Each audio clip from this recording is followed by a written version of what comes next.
की इमरान खान को धमकी। इमरान खान का राना सनाउल्लाह के खिलाफ इस्लामाबाद हाई कोर्ट से रुजू। इमरान खान की जानिब से हाई कोर्ट में दरखास्त दायर कर दी गई है।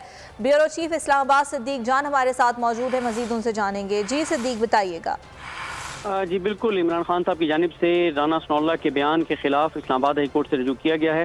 राना सनाउल्लाह ने कल रात एक टीवी प्रोग्राम में इमरान खान को धमकी दी थी, जिसके बाद आज तहरीक इंसाफ के जो लीगल टीम है उनके अहम रुकन हैं फैसल फरीद एडवोकेट, उनकी जानिब से ये रिट दायर की गई है, जिसमें अदालत से इस्तदा की गई है कि अदालत इस चीज़ का नोटिस ले कि वज़ीर दाखिला राना सनाउल्लाह जिस तरह से इमरान खान को धमकी दे रहे हैं।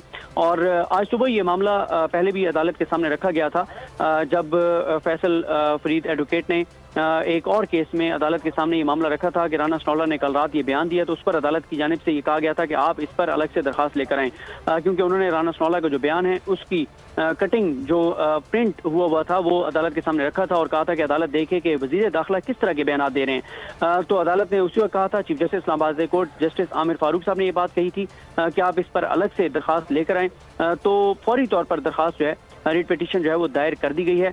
अब देखना है कि वो आज टेकअप की जाती है, कल टेकअप की जाती है। इसके अलावा जो पैमरा की जानिब से पाबंदी लगाई गई है तहरीक इंसाफ की जो रैली है उसकी कवरेज।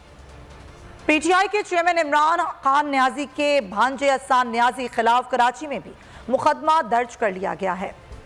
मुकदमा शहरी मोहम्मद इकबाल की मुद्दत